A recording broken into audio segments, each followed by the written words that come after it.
세상을 살면서 뒤를 돌아보면 우연이란 것은 없다는 사실을 깨닫게 됩니다. 우연인 것만 같은 상황도 깊이 들여다보면 하나님의 섭리나 은총이라는 것을 알 수 있습니다. 하만의 흉계로 인하여 유대 민족이 몰살을 당할 위기에 처하게 되었을 때 모르드게가 에스더에게 이런 말을 했죠. 네가 왕후의 위를 얻은 것이 이 때를 위함이 아닌지 누가 아느냐라고 말이죠. 에스더는 이 말에 이 기회가 바로 하나님의 섭리임을 깨닫게 됩니다. 그래서 하나님께 죽으면 죽으리라는 심정으로 간구할 수 있었던 것이지요.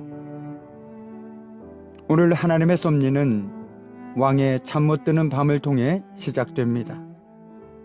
그 밤은 하만이 모르드게를 죽이기 위해 장대를 세우던 밤이었습니다.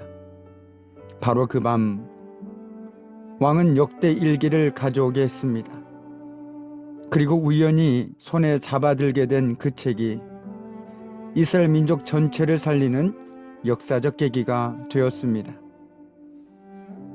왕은 우연히 역대 일기를 통해서 모르드게의 큰 공적을 알게 됩니다.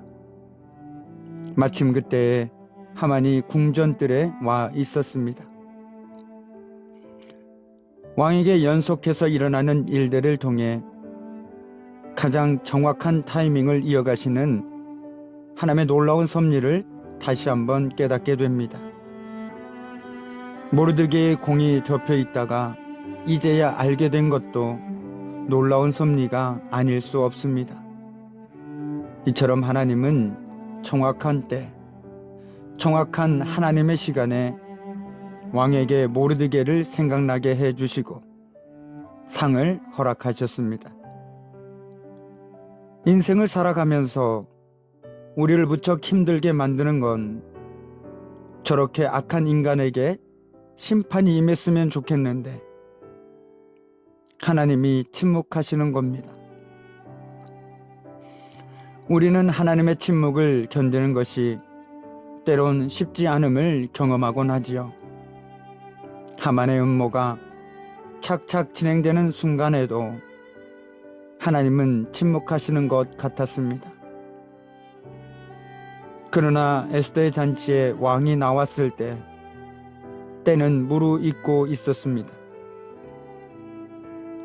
왕이 소원을 물을 때까지 에스더는 하나님의 때를 기다렸습니다. 에스더는 때를 기다릴 줄 아는 참으로 지혜로운 여인이었습니다. 주님의 시간에 라는 찬송이 있습니다. 주님의 시간에 그의 뜻 이루어지리 기다려 하루하루 살 동안 주님 인도하시리 주 뜻 이룰 때까지 기다려. 그렇습니다. 하나님의 때에 그분이 모든 것을 아름답게 하실 겁니다. 그러므로 당장은 내게 환난이 있고 오해가 있고 괴로움이 있으며 역경과 시련이 있을지라도 가장 필요한 건 기다릴 줄 아는 것입니다. 하나님의 때를 기다린 자가 최후의 승리자가 될 수 있음을 우리는 기억해야 하겠습니다. 하나님의 섭리는 우리가 생각하지도 못한 순간과 장소에서 언제든지 일어날 수 있습니다. 그렇게 하나님께서는 우리가 당하는 모든 일에 관여하시고 하나님의 선하신 뜻대로 모든 상황을 다스리신다는 사실을 늘 기억해야 합니다. 우리의 삶의 여정은 우연이 아니라 하나님의 계획 안에 있습니다. 그러므로 힘들고 어려운 삶의 문제들 앞에서 고개를 들어 하나님을 바라보며 하나님의 섭리와 일하심을 신뢰하며 살아가는 복된 한 주가 되기를 주님의 이름으로 간절히 축복합니다. 아멘.